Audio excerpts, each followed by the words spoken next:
and to effectuate both the emergency procedures authorized by FOIA and the emergency ordinance, the Young Adults Advisory Council's Subcommittee on Civic Education and Outreach needs to make certain findings and determinations for the record. It's a bit cumbersome, so I ask you in advance for your patience. First, because each member of the council is participating in this meeting from a separate location, we must verify that a quorum of members is participating and that each member's voice is clear, audible, and at an appropriate volume for all of the other members. Accordingly, I'm going to conduct a roll call and ask that each council member participating in this meeting to state your name and the location from which you are participating. I ask that each of you pay close attention to ensure that you can hear each of your colleagues. Following this roll call, we will vote to establish that every member can hear every other member. Miss Natalia Denise Moody. She indicated that she's not going to be present. Mr. Sujit R. Coppola, present. Miss Jessica Sun. Present. At this point, I will pass the virtual gavel to one of my subcommittee members, Miss Jessica Sun, so that I may be heard to make the requisite motion. I move that each member's voice may be adequately heard by each other member of the council. I second the motion. All those in favor say aye. Aye. Aye. Second, having established that each member's voice may be heard by every other member, we must next establish the nature of the meeting, nature of the emergency, that compels these emergency procedures, the fact that we are meeting electronically, what type of electronic communication is being used, and how we have arranged for public access to this meeting. Therefore, I move that the state of emergency caused by the COVID-19 pandemic makes it unsafe for the council to physically assemble and unsafe for the public to physically attend any such meeting. And that as such, FOIA's usual procedures, which require the physical assembly of the council and the physical presence of the public, cannot be implemented safely or practically. I further move that the council may conduct this meeting electronically through a dedicated video and audio conferencing line, and that the public may access this meeting by registering through the meeting link on the Fairfax County Public Meeting Calendar at fairfaxcounty.gov/calendar/showcalendar.aspx, or by calling 1-844-621-3956 and entering access code 179-542-8742. It is so moved. I second the motion. All those in favor say aye. Aye. Aye. Finally, it is required that all of the matters addressed on today's agenda must address the emergency itself and necessary for continuity in Fairfax County government and or are statutorily required or necessary to continue operations and the discharge of the council's lawful purposes, duties, and responsibilities. It is so moved. Great, we're done. Excellent. And Denver, I will say for the record, Denver Sunger, who's the chair of the Greater Young Adults Advisory Council, is on the line as well as an attendee. So, welcome, Denver. Thank you. And if you guys don't want me here, you can kick me out at any time. No. You're a welcome addition. Yeah, so I just, if you guys want, so we have 3 people on the line, I'm happy to be here, but it's y'all's committee. I'm just excited to be a resource and help here. So, Fantastic. Mr. Please take it over. And we're realizing that since this is going to be the first subcommittee where we've gotten into a little bit of depth and discussion on one of the topic areas. So I'm excited to see this and see it through.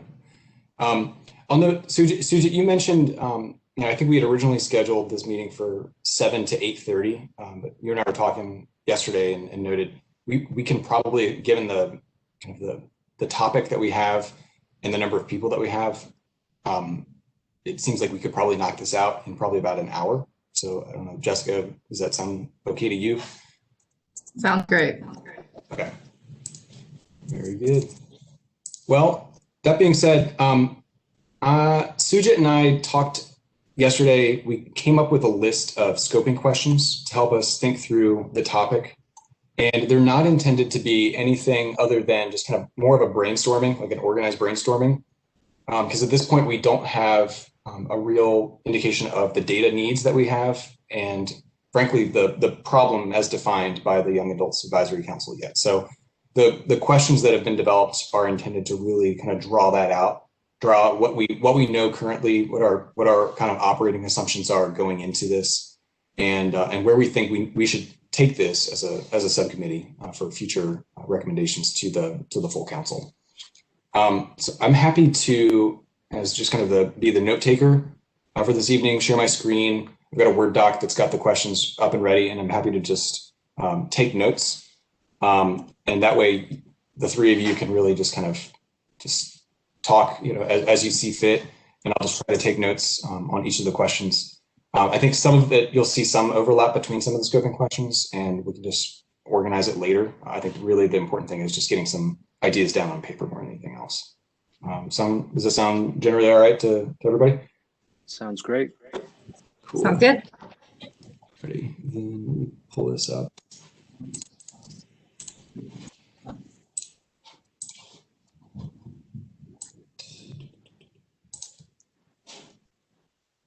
Okay. Can you all see my Word doc? I can. Great. Okay.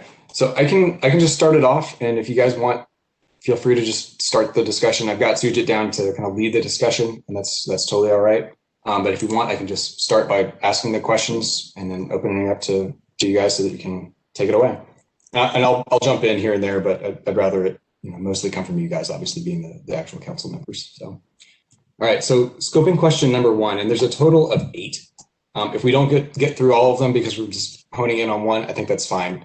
But let's just test this out, see how we do, and start at the top, which is a very good place to start. So how does civic education, or lack thereof, kind of with the assumption that we probably all have, affect young adults? And why should we, as the subcommittee, and then also therefore by extension, the Young Adults Advisory Council, focus on this topic? So Jessica, I'll let you take the first stab at it. I know I have a few thoughts, but would love for you to kick us off if you'd like to. Yeah, sure. Especially with young adults moving into the area, I think if they felt that there was a clear avenue through which they could get involved with local government or get involved somehow, they'd feel a lot more invested in the community. In general, I feel like a lot of young folks feel like their voice doesn't matter, but they're actually the greatest stakeholders in the community, considering they're the youngest ones going to be living there.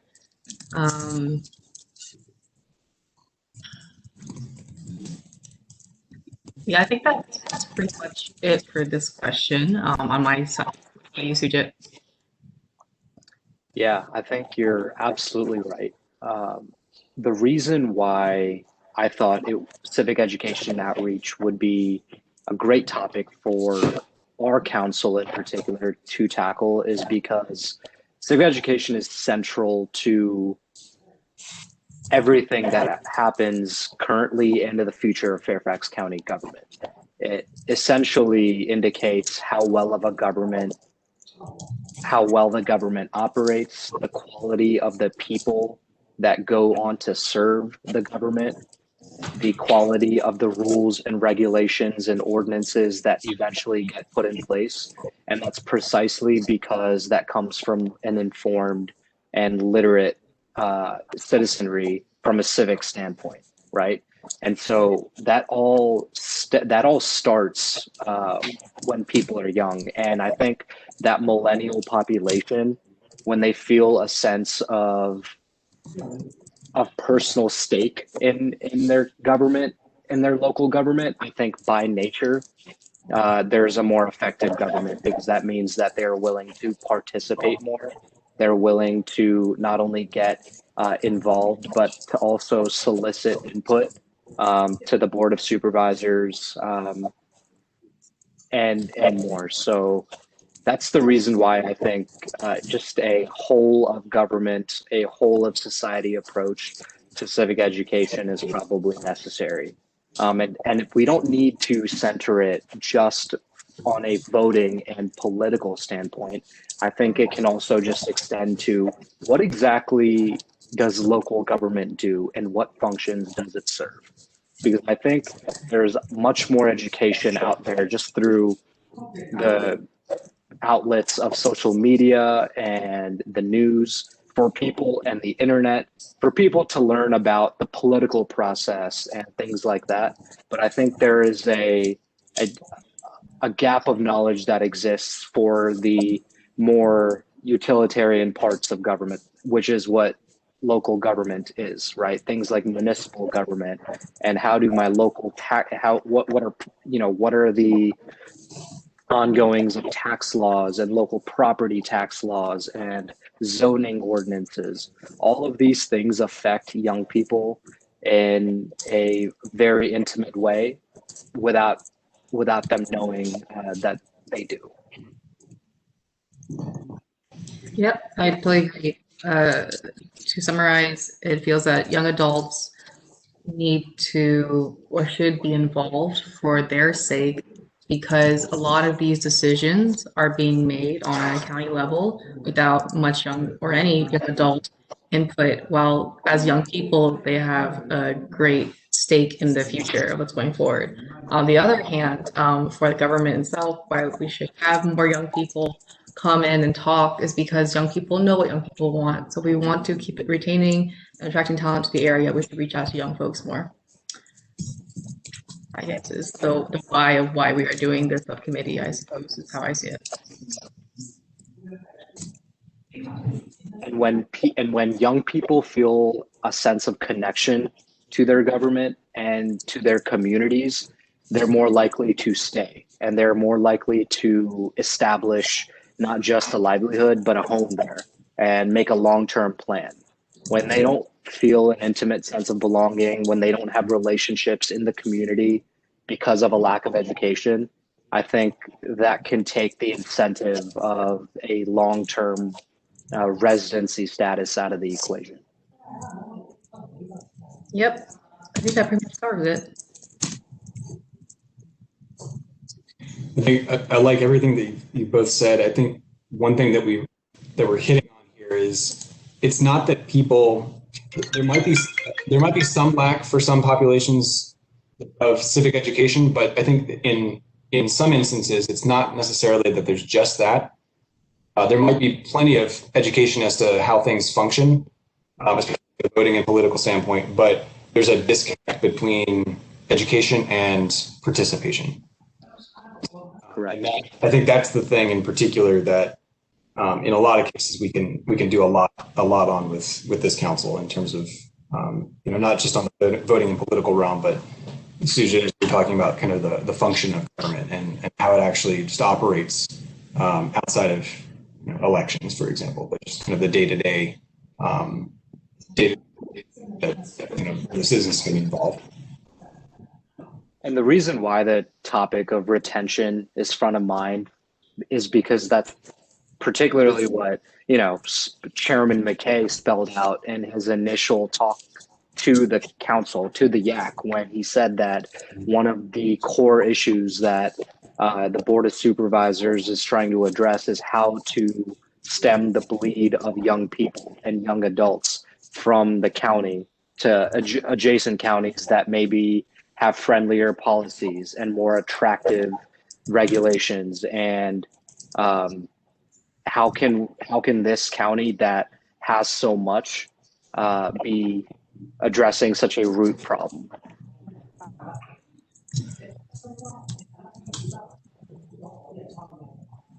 So yeah, that's just helping me inform the some of our broader scoping questions. And I think that's essentially sums up my thoughts, at least for this first question, Jessica, Denver. I don't know if either of you had any pivot thoughts before we move on to the second question. I think I'm at least on the first question. I think we covered Great. the points. Yeah, absolutely.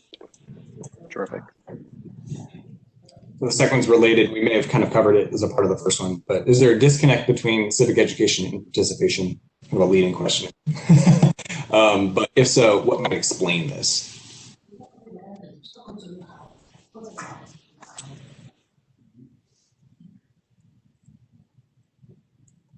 I think the short answer would be yes, right? And that is primarily because of, first of all, a lack of knowledge, perhaps, and second, a lack of interest, because they don't realize how the functions of government are affecting them on a day-to-day basis.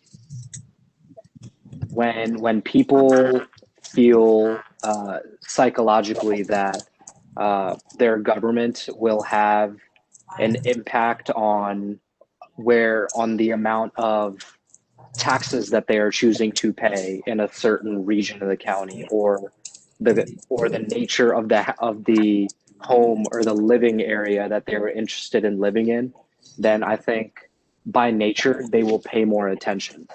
But because there seems to be a disconnect in terms of the role that local government and the Fairfax County government itself can play in our day-to-day lives, there's just inevitably a lack of participation because they feel like there's not an incentive and there's not a need to participate. That's just one thought. Jessica, I'll let you chime in before we move deeper into this. Yeah, the lack of communication of need to adults is definitely one.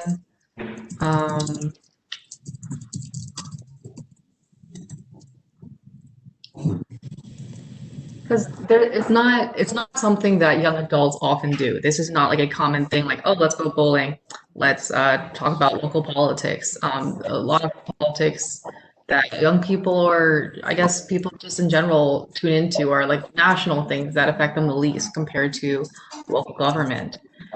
So there's quite a few factors playing into why there is a disconnect. But there's it may not always be clear to people as well on how to get involved. I have a few friends who are like, oh, I want to get involved. How do I help? Where do I start? And depending what party you are, that could be a whole process, getting involved with a local party or just getting involved with government. It's not clear to many folks where to even start if they even have an interest in the first place. I think that's a great point, right? I think to young people's credits, at least over the last short period of time, there's been a growing interest in participating at the federal level in terms of contacting your member of Congress and voting.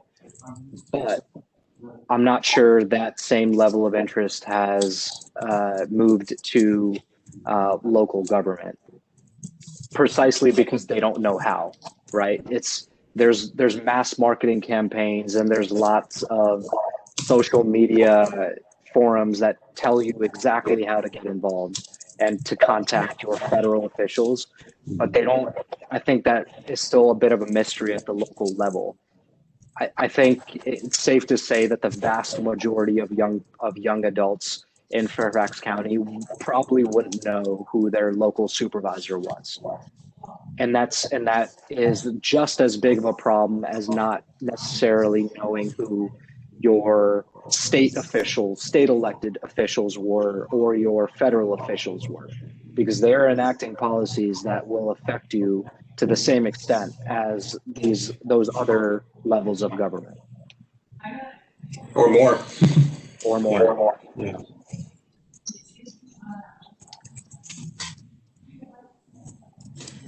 Can I chime in as well here? Please do. Yeah, so I think there's a disconnect because, and just that you started to hit on this, but elected officials are not targeting the outlets in which young professionals use, young adults use. There should be a heavy investment in Fairfax County granted, they've done a great job with like COVID relief and advertising that, but overall meeting strictures and using targeting ads on social media platforms to get their presence out to professionals, right? Meet them where they are. You still Denver, post things in the post, yeah? I'm so sorry. Your microphone is going in and out. I'm not capturing exactly what you're saying 100%. It's okay, but it's not the best. Oh, okay. Well, I don't have an alternative. Give me 1 second. I'll be right back. Okay, fine. It's funny.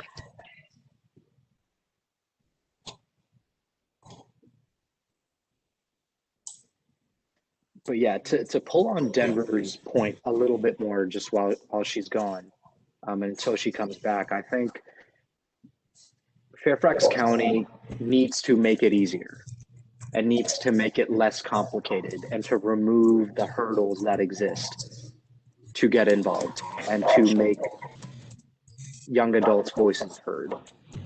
It shouldn't be that they need to comb through certain board matters, or they need to research a particular ordinance to know what things are and what the rule making process is like. I think that the general process needs to become more transparent, because I think even for the average civically informed person, it can remain somewhat of a mystery what's going on in the county. And I don't think Fairfax County is alone in that. I'm not blaming the county at all, because I actually think this county is significantly more transparent than the vast majority of counties. It's just the nature of this layer of government. And Jessica, I don't know if you had a thought about that. I just wanted to echo the point that I think Denver was starting to make, because it really resonated with me, which is that we need to have outreach to adults and young professionals. Right now, I don't think there's much of any. Like Denver literally said, we need to meet young adults, young professionals where they're at, because we're really not right now. It's not intuitive or easy for a young professional to know that young voices or young opinions or young participation in volunteering, it would be helpful in local government. There's no way for them to know that on their own. Absolutely. Is this better? Can you hear me more clearly? I got it. Yeah. Okay, awesome. So I know something that when Chairman Belova was still in office, I believe in like her last year or two, she did, and she used the outlets of her office to do like quick videos, like how does the budget work? What is this? What is that? Right, that they shared on social media. And granted, social media is not the end all be all, but those were so niche topics in which they covered, where there's still overarching structures of like, okay, well, where does the money even come from when we're talking about the budget that we haven't even been discussing? So the county has done this. It's just a financial and time investment that they need. Put your money where your mouth is, right? They did a whole huge overhaul of their website, but it's still not as user friendly as it should be. But with that technological investment, they haven't done very much with social media. I know there's been a huge push to use Nextdoor, but as something as we discussed so far is young people don't feel invested in their community. And with, the constant migration or apartment hunting of young professionals as they're trying to find their home, right, their new home, leases end every year. So if they are so confident and happy and have had success on Nextdoor, why can't we use the same amount in resources and other apps and other avenues?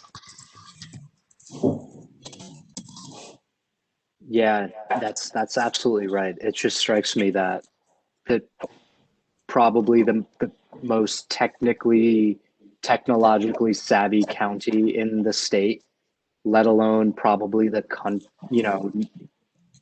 when you compare it to other comparable counties, across the country, it just strikes me that we need to be deploying more resources and infrastructure towards local government at the same scale that we do for other layers.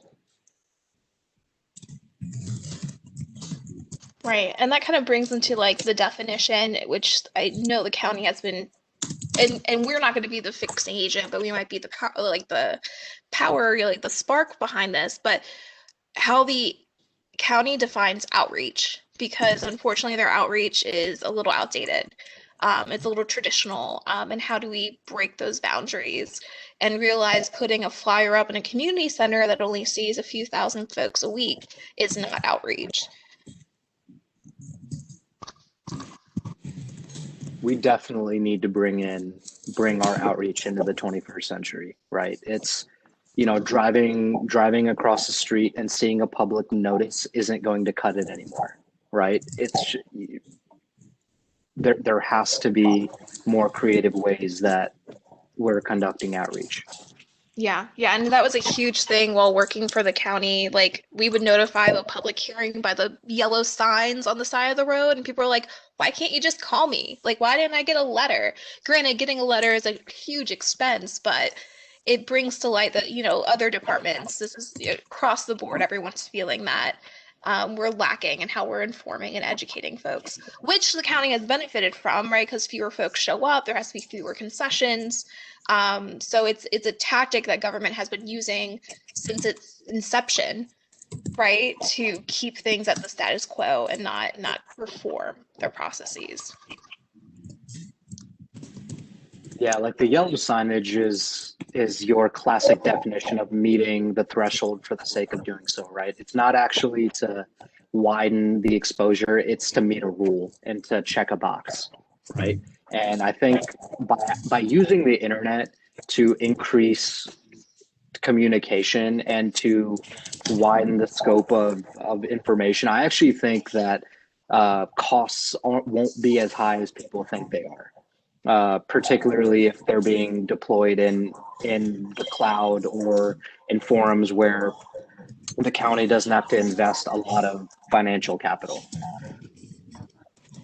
I thought the text that you could sign up for earlier, and they're still going on, I think, were for COVID-19 updates for Fairfax County, or I'm not sure which person, but I get automated texts about updates of COVID in Fairfax County.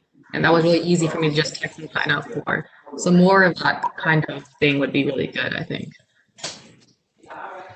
Yeah, I subscribe to that too. I wholly agree. I think it's very convenient. It's super easy, and they don't inundate you with information either. I think it's very targeted information on a need-to-know basis, and we can and with a little bit of thoughtfulness, I think we can, replicate a similar model.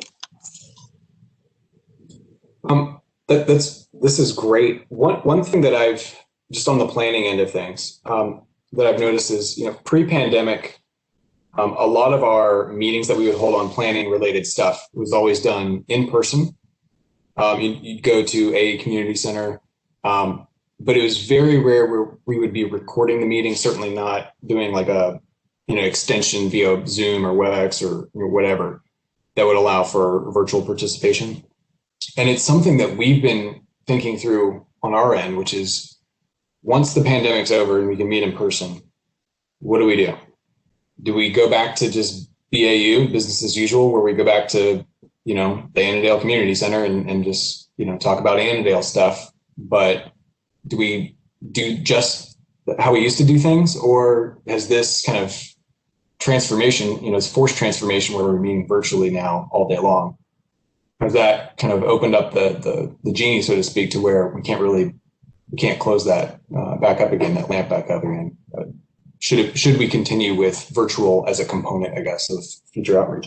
I think another leading question, right? But it seems as though if we're going to be using the internet, and it seems like that's the most cost-effective way, and a way that people can get engaged without having to show up at a meeting, in person, that having something along those lines would be extremely important to supplement, assuming that we go back to doing things in person in some capacity, which I think we'll have to at some point. But I think if we're not considering online forums, at least as a very, very prominent way of gathering in the future post-pandemic, we're doing ourselves a huge disservice.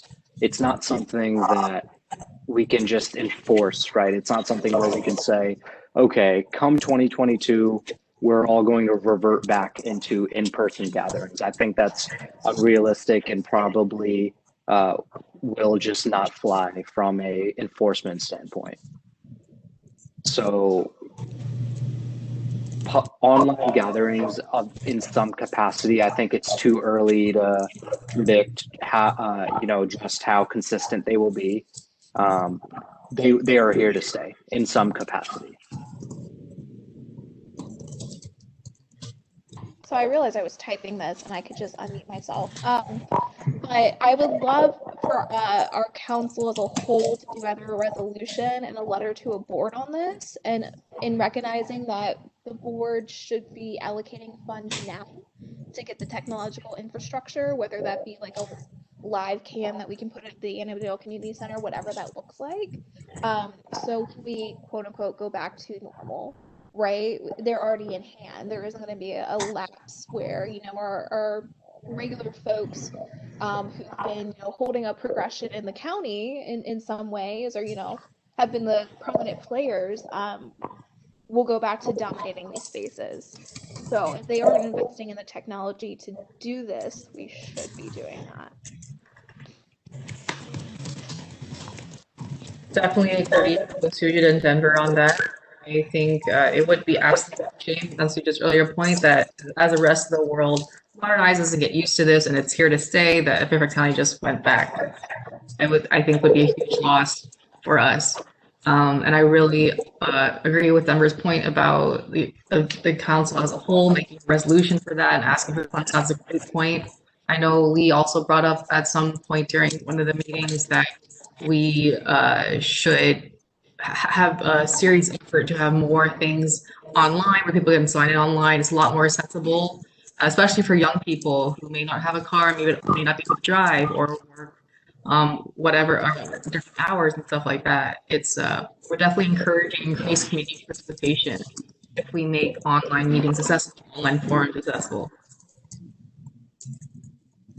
And I think the county has been readily experimenting with hybrid approaches, right? Not just at board of supervisors hearings, but even business sessions where they've been streaming it on social media and allowing for public participation. So it's not as if it doesn't exist. I think it needs to be marketed more widely that it's occurring, and figure out ways to reach people on a wider slate of social media platforms. Right now, it's only happening on, I think, predominantly on Facebook. We need to likely think through other platforms where people can engage and participate, and make it so that people who are facilitating the meetings in person are drawing from the audience online just as readily as they would be drawing from the audience in person.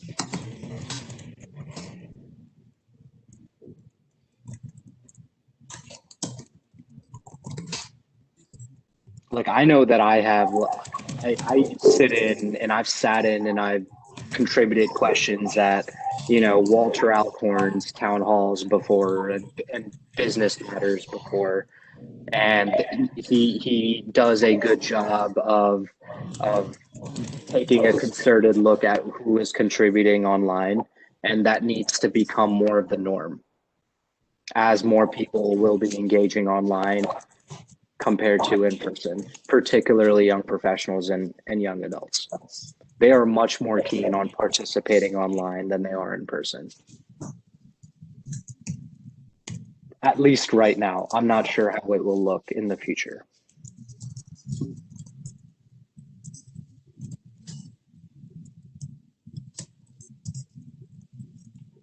Very good.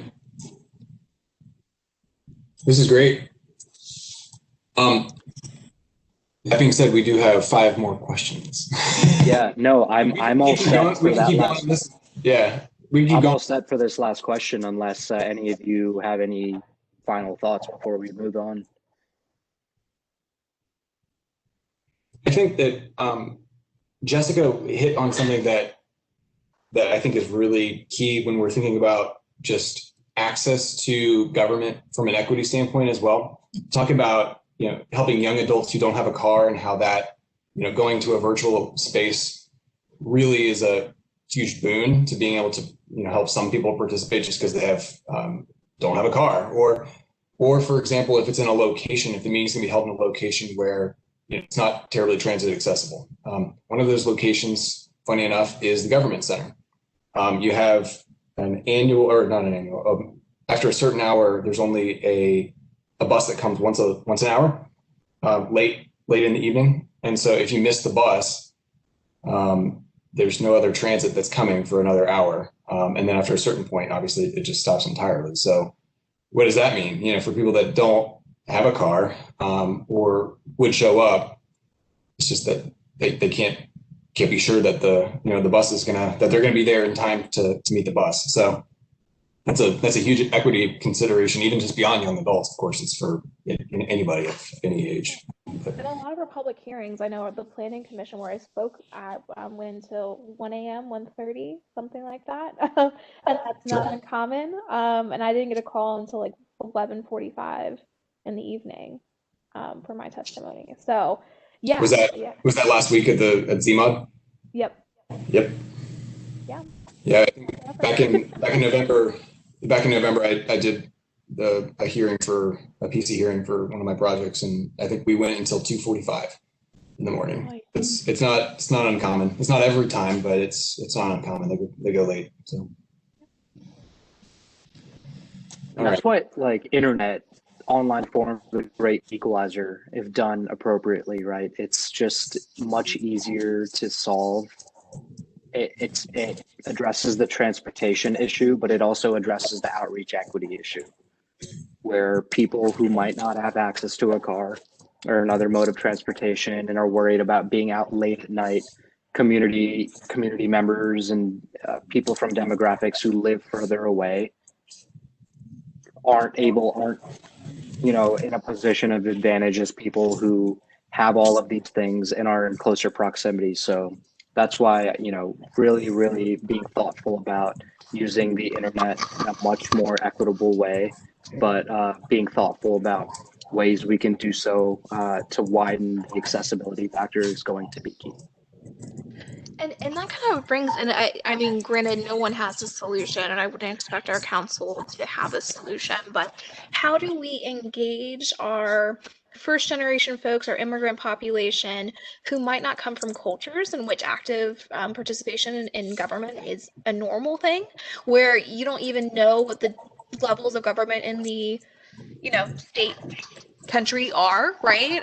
And unfortunately, a lot of, 20th generation Americans also struggle with that question, right? So how do we get back to the basics? Because we can provide knowledge and access to the elite 10% all we want, but we're still being so deaf to the vast majority of citizens who the everyday policies in which the county are taking on impact most deeply. And I know Muhammad's really passionate about Mount Vernon, right? What are we doing in the Mount Vernon area with outreach, especially when it comes to the various languages spoken in the Mount Vernon area, and even things like the Eden Center and the, around in that populace as well. Are we in our outreach actually using the tools that will help elevate those communities? Are we just, being, colonialist, coming into that space and saying, hey, this is what you should have known already. Good luck. Interpret this, right? It's a great point. It's a great point. And I think, that's why it needs to definitely be underscored that outreach is an equity issue. And outreach is a demographic issue, and that if we are not conducting outreach in a thoughtful way, mindful of all of the different disadvantages and various inequities that exist around the county, then we're not going to make the kind of progress that we're seeking out to do. Yeah, definitely. If we are proud of Fairfax County's diversity and the many communities that are represented here, we should make an effort to reach out to those communities voice, our local government, to make the policies that we have reflect our ever-changing population and our many different communities.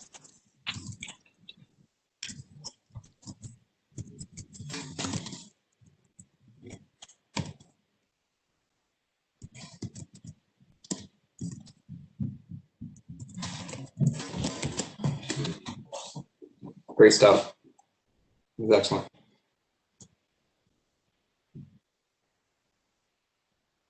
I'm all set, Graham. All right.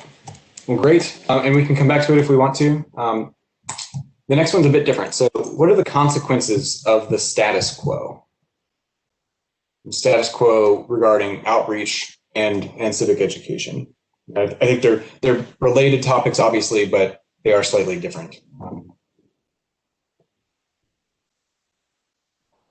I think the most apparent consequence is that all of the problems that have plagued Fairfax County and have existed will continue to exist as they relate to young people. If civic education and outreach isn't modernized in the way that we need it to, then the very same issues affecting young people, quality of life, and retention will continue to exist. And that's just a bird's eye view look without really addressing some of those tactical issues that we've talked about above.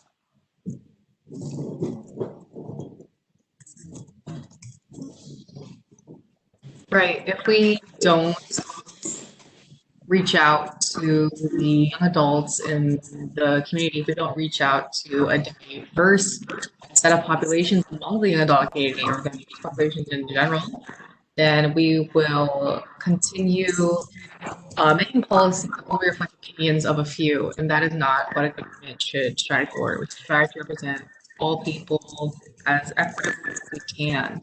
And specifically when it comes to adults, if we don't bring in adults to the conversation, we're not going to figure out how to retain talent. When it takes what, like $13K to send a student through the public schools in Fairfax County, I'm not sure if that's totally right. And we're making an effort to retain them in the community, and Fairfax County loses out on a great deal over time. So, yeah. The only reason why this council exists is because the Board of Supervisors took a concerted look and decided to bring in the voices of young adults and form a council out of it. That's the only reason why we're even talking about these issues. That's the only reason why we have small cohorts of people, of young adults who are attacking some of these various problems that exist in the county, not just civic education and outreach, but transportation and infrastructure, affordable housing. All of these young adult perspectives are only being brought to bear because the government decided that it is long past time that these marginalized voices that haven't really played a role historically in the government need to be bought in.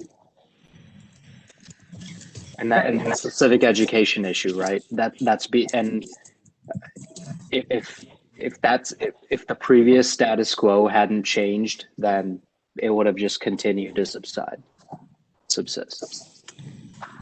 I also think that we will be much better prepared for the problems of tomorrow when we have the young voices of today. Young people are the ones who are most invested in the long-term effect of policies, as they'll be alive for it. This is their livelihood. So we should bring in voices, the young voices of today, so we can see what problems they're already thinking about and address them earlier on. We may be missing out on a lot of long-term planning and long-term investments that would be good for the community if we don't include young voices.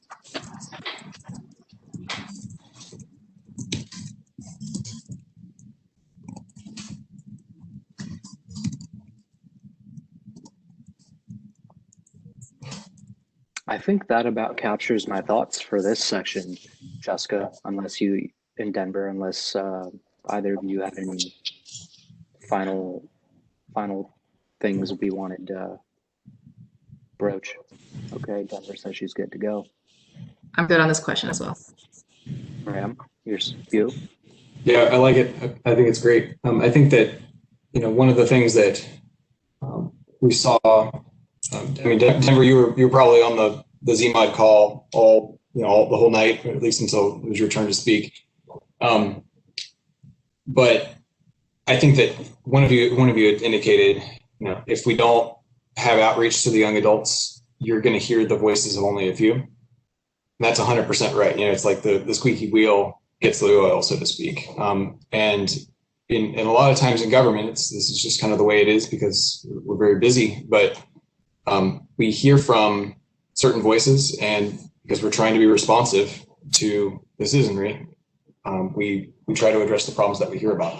But if we don't hear from people, then we're not going to likely solve a problem that we don't know exists, so to speak, or try to that we haven't heard. So just raising the voice, just having it out there, that alone is a really big start. And I think that Denver, I know that the chairman of the planning commission appreciated your feedback. I think he said, "Thank you. It's nice to hear your voice. I'm glad you came." I think that was really important and indicative that I don't know if they were expecting that or not. So it's great. I think they were shocked to hear a voice. Yeah, they were shocked to hear a voice under the age of probably 50. I'm gonna go low, right? Like, and just listening to the comments, there are people who are, and I mean, this is a non-political council, but there are people who are just driven by fear, and this like narrative of fear that like someone's gonna come into their neighborhood and desecrate it, right? And I understand this investment in community, but if it's not your community, and it has to be a narrative shift. And I think that narrative of fear and possessiveness over one's neighborhood is something that it even like reverberates in our board of supervisors, our elected officials as well. And they kind of just go off that narrative and institute policies that allow for that to happen, right? You don't want the unknown in your area.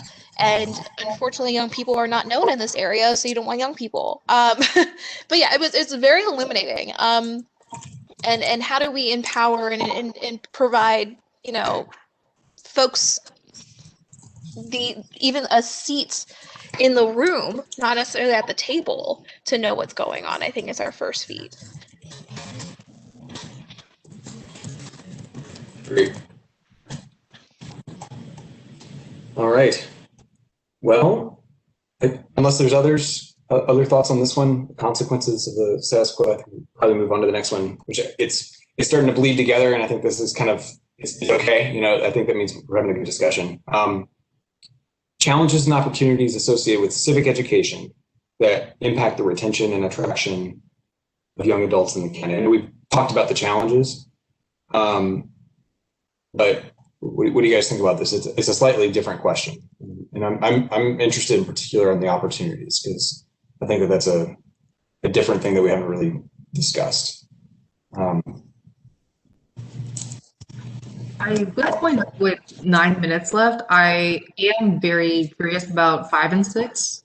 Okay. I don't know, Sujit, if you wanted to go through in order, or if there are other questions that you wanted to get to for the hour. I was about to say, I think we've essentially covered number 4.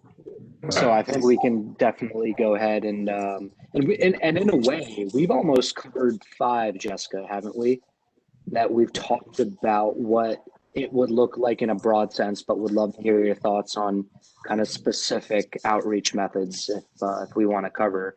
I know one area that I was interested in covering certainly was what exactly are neighboring counties, like Arlington County, with a sizable portion of young adults and millennials within their population. What exactly are they doing? What tactics are they employing to have a more informed citizenry? What are they doing from a civic education outreach perspective that we're not doing? Would love to kind of hear your thoughts about that if you have any observations. Yeah, I do think we touched on number 5 as well, whether it's like social media campaigns. Actually, I don't think maybe I'm forgetting. Maybe we didn't talk about other avenues specific to that. Uh, but, so, Yeah, not sure no, which question we're on right now. we can definitely pull that thread. We covered social media campaigns. What other modes of outreach do you think we could do? I feel I don't know if this is possible or if this is normal, I say, but how could we like reach out to local businesses, like businesses that have been here a long time, or businesses that are run by immigrants or just different parts of the community, and see if they're hosting, well, when things are normal, when they host like open mics or whatnot, if we can try to have a presence there in some way, shape, or form, whether that's like asking them to announce, like, hey, this thing is happening and your local government wants your voice in it. How can we connect with the local community? How can we connect to the people who are making this community a place where people want to live in, and make it very seamless in disseminating information that the government wants to hear from the people through those vendors and businesses. Yeah. And on the note of underserved young adult populations, the topic of language barriers and interpreters seems fairly hand in hand, right? What are we doing from a education and outreach perspective to make sure that interpreters and people of different languages are able to translate the ongoings at board meetings, are able to translate various upcoming business matters or county matters that are going to need to solicit public input. I'm not sure we do a good job of that, but I can't confidently say that. So that would be something I would be interested to look at in terms of what are we doing about underserved immigrant populations, like we mentioned, to get over that language hurdle, because I think that's probably one of the biggest barriers to communication.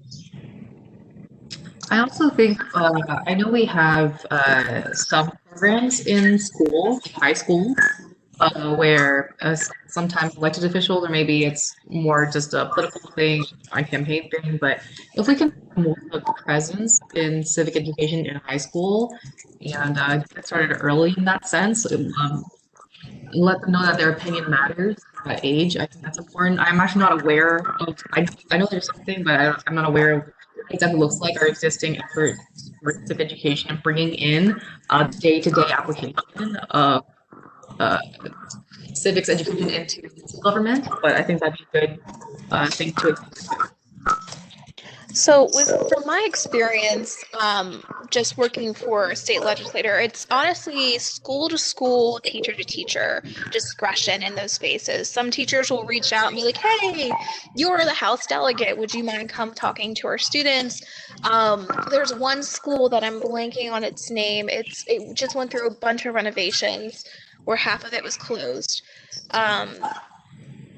But they take in like school board members, board of supervisors, and House delegates 2 years ago, I guess, in 2019, and had them all come in where their juniors and seniors could hear from them because they were of voting age. So it's honestly up to individual administrators, and I don't see our current school board and its current structure, putting up their noses to the idea of streamlining that process and having folks come in.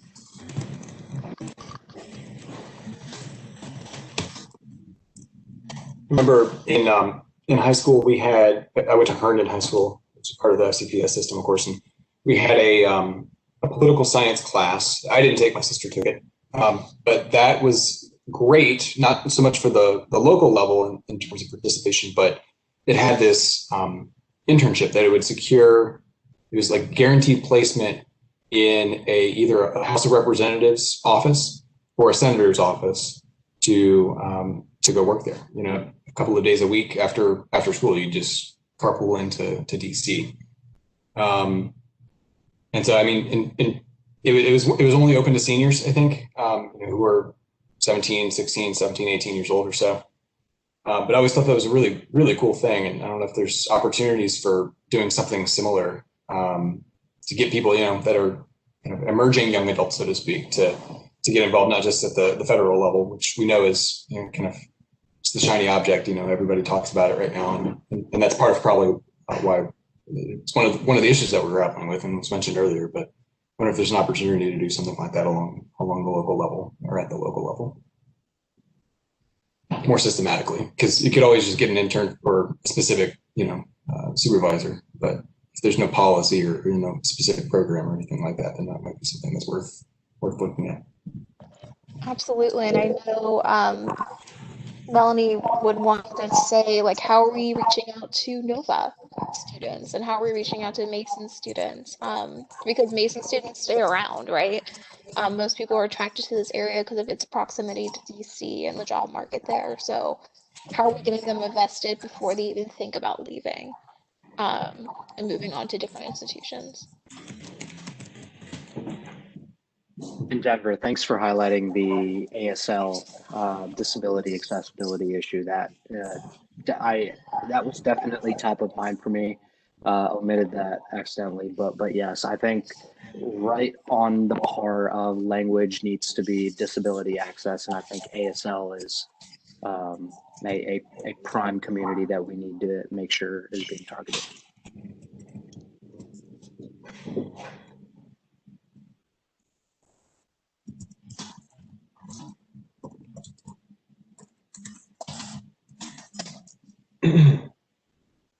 Great. Well, I know we've got 1 minute left. We have a couple more questions. I don't know if you guys want to stick around and just knock out a couple more responses, or if you prefer to just end now and we can get back to it at a later subcommittee meeting. Just want to be respectful of this time. It's 8. Jessica, I'm happy to run through them. I don't think we'll need the full half hour. We might be able to do it in about 15 minutes or less. I think some of these we've touched on before, but happy to just cycle through the questions so we just have closure before the next meeting. Yep, I can stay on 8:15. Sure. Okay. Well, the next number 6 is what information, data, presentations, best practices do we need on education and outreach for young adults to explore the topic in order to solve problems further and establish goals. And I think what we've been doing is trying to kind of define, our understanding so far of what the issue is. But in terms of establishing goals and kind of formally formatting a goal or several goals, recommendations, I think that we'll need to take it from what we have here, which are some just observations more than anything else, and go and look and see, for example, what Suja was referencing, what are neighboring jurisdictions doing on this? And I would expand that to broader, it's not just what Arlington's doing or Alexandria. It could be anywhere. What are the best practices on this topic in particular that are out there in the literature or that we can find? And then also, what are we doing?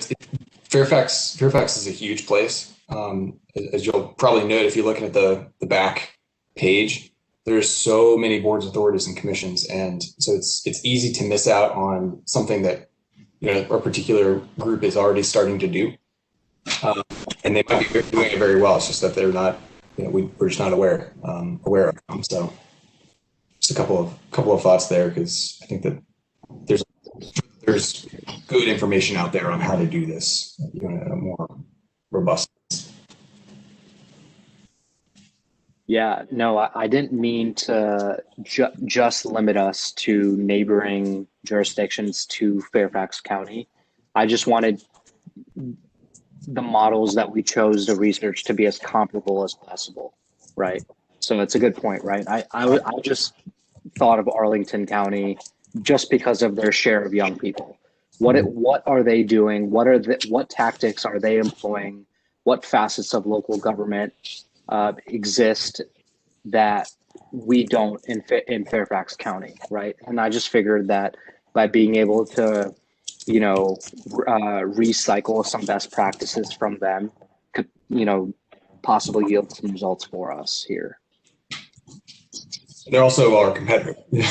Yeah, no, and steal back our millennials. Exactly. And I think And Arlington has had a young adults board for quite some time now, so we're a little behind in that space, certainly.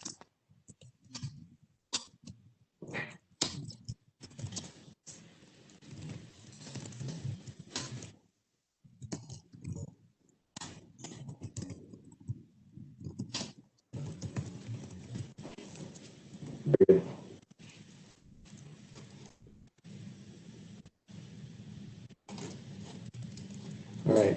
And then one thing that I'll do on my end, APA, which is the American Planning Association, has a lot of resources on outreach. It's something that everyone in the field cares a lot about, and so I'll look through the databases we have access to through APA and see if there's anything in particular on young adults. 'Cause there's a lot out there regarding just outreach in general, outreach to disadvantaged communities, more equitable approaches to outreach. But I'd be interested to see if there's some targeted information or practices for young adults in particular.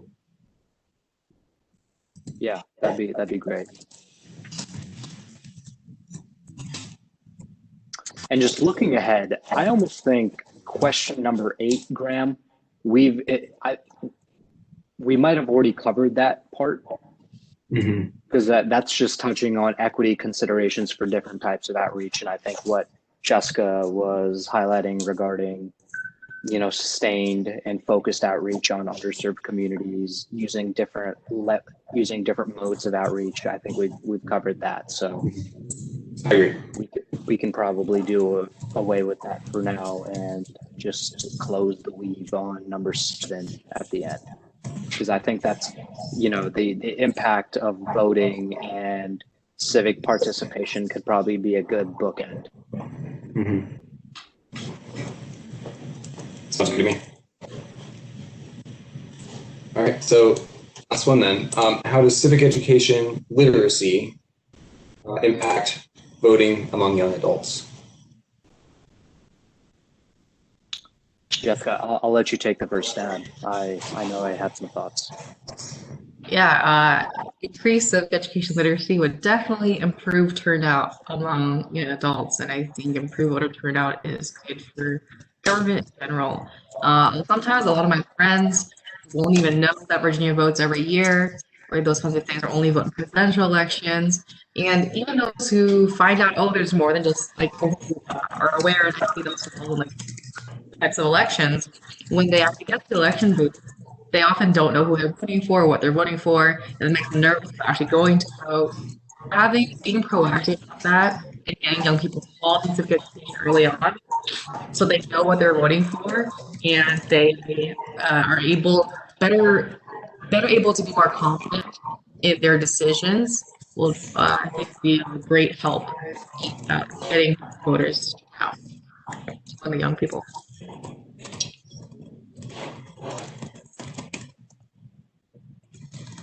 Yeah, one of my favorite lines regarding government is that personnel is policy. So I think it can be safely assumed that the quality of the elected officials that voters are choosing to elect will produce the quality of policy that will affect young people in due form. So, historically, I think we can probably draw a through line between the types of people and elected officials that we chose to put into office to the types of policies that emanated from them with respect to young people. So by doing a better job on the civic education and literacy front, I think young people can thereby expect friendlier, more attractive public policy at a local level, thereby increasing their relationship with Fairfax County rather than that flight that we've been experiencing for the last 2 decades.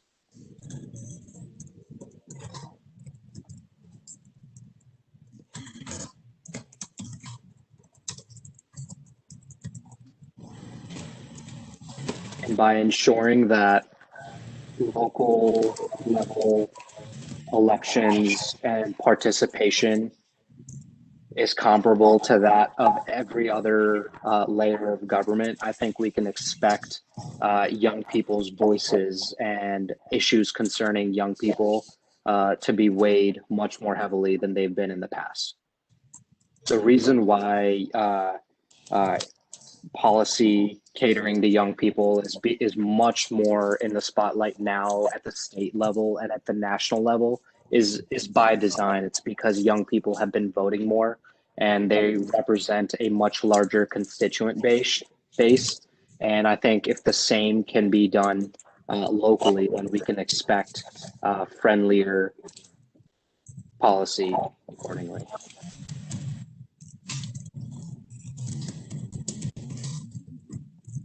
And that's all I've got, I think, for this question. Denver, I'd be interested, since you've worked for, I can't remember, is it a state rep or a state delegate or a state senator? House delegate. I know that our House delegate, okay. How does that kind of fit in and compare, I guess, in terms of your perceptions of participation in state government? Because I've always had the impression that obviously that people pay much greater attention to what's going on at the federal level than at the local level. But then we don't really talk much about the state level. And I know that's not really our charge here, but how does that factor in, and what's been your kind of experience with that in terms of young adults? Do young adults pay attention to state politics? I definitely think there's more attention, especially now that we have a trifecta in the Commonwealth, and we've had that for 2 years now, that there's more attention to what we're doing. Because like the hard-hitting issues can get hit at the state level, right? We are taking marijuana justice, and that is really important. We're talking environmental justice. We're talking criminal justice reform, right? So those are, sexy topics that Vox covers and puts together really nifty videos on that track, people's attention. But in terms of outreach, your House delegate has one staffer, full-time staffer, and then pays for other staffers in their campaign budget, and your Senate has 1.5 staffers. So the outreach is minimal if you guys have not been seeing that from your own state reps.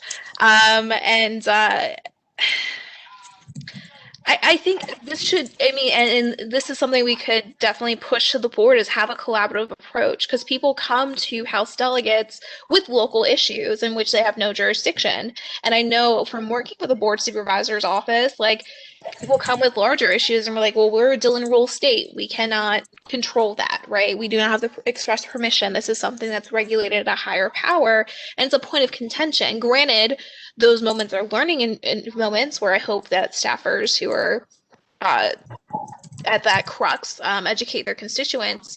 But yeah, younger people are definitely more engaged, but also there's a little more hype, right? There's better coalitions with statewide organizations with lobbying efforts and lobbying days. And it's more of a,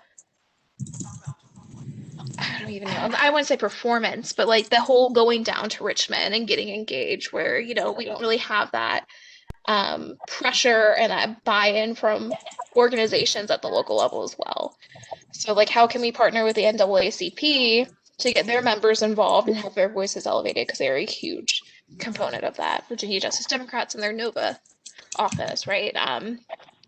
Which might be as part of the outreach, right, of making those partnerships and disseminating the civic knowledge to those folks who already have these connections, rather than pushing the burden of making connections in communities solely on the county. That was a lot. I'm so sorry. No, you hit it on the head. It's just there's a better organization in terms of having various constituent voices and various interests being represented and articulated, and being able to lobby, for example, for a particular cause or a particular interest at that level.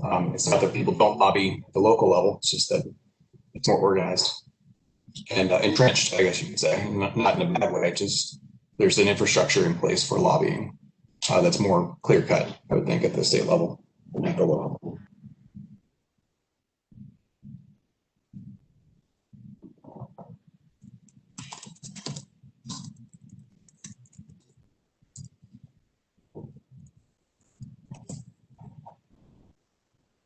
any other thoughts on this? Nothing for me. I think I've said my piece. Said your piece and your Jessica? Yep, I'm good on my side. Thanks so much for taking notes, Graham. Yeah, Oh, sure. Thank you. Of course, I'll do what I can to clean this up a little bit, and then I'll send it around to you guys. If you have any additions or changes to it, just let me know. And then what I was thinking we could do, Denver, is once we have a version that's good and makes sense to somebody that wasn't here, for example, then we could just forward it along to the rest of the council so they know. Yeah, that would be great. And at our next meeting, each chair of the subcommittee will do a report out as well, as my hope. So yeah, let's share the notes, share them widely, and hopefully inspire other folks to do great work that you guys have already meeting one. So thank you so much for your dedication and time and wonderful expertise and insights. No problem. Thanks for chipping in and giving us your thoughts. Yeah, thanks for being here, Denver. Of course. This was my original #1 pick committee, but due to transportation and urban planning needing another folk, I had to sacrifice. So I'm happy that you guys allowed me in the space. But yeah, thank you so much. Great. Well, I think at the next subcommittee meeting, what we can start doing is we'll present more data. I'll do some research in the interim, and if you guys want to do some research as well, I think that'd be wonderful. And we could start to put together a framework for how to define the goals, define the problems, define the goals, and then start to think through what our recommendations might be and some strategies for further analysis. But we'll put this. All right. Well, with that, I will stop sharing my screen, and we should probably adjourn. So, Sujit, if you want to make a motion to adjourn, feel free. I make a motion to adjourn. I second. Aye.